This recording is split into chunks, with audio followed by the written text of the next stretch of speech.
Sharon, it's great to have you with us. Thank you so much for joining us. As the name of the clock and the project itself suggests, this really is something we need to pay attention to, the doomsday clock. And we are inching ever closer, it seems, to catastrophe for the planet and for humanity. And in fact, you're quoted when the latest time setting was released at saying, we're stuck in a perilous moment, one that brings neither stability nor security. So we haven't moved back on the clock. We've been at 100 seconds to midnight for the last couple of years. And so what are the four main issues that have brought us to remain at 100 seconds to midnight in the doomsday clock?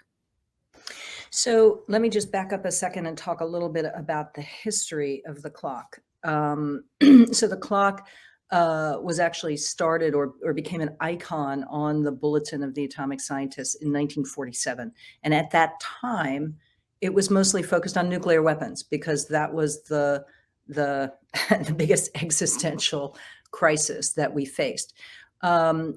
Our Science and Security Board, which now sets the clock, looks at more than nuclear weapons because, frankly, climate change poses an existential risk to us. So we began folding in climate change, but we're more than a decade ago.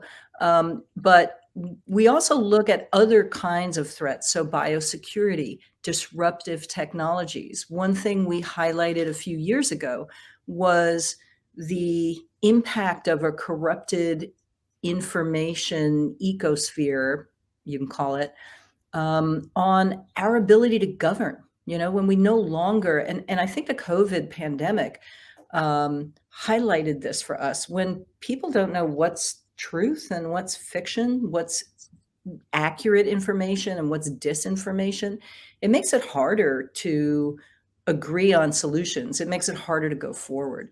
So I would say, nuclear weapons have a very fast impact on our existence. Climate change has a longer time scale, but we're also looking at, bioweapons, biosecurity, disruptive technologies, artificial intelligence. It's a real range of technologies.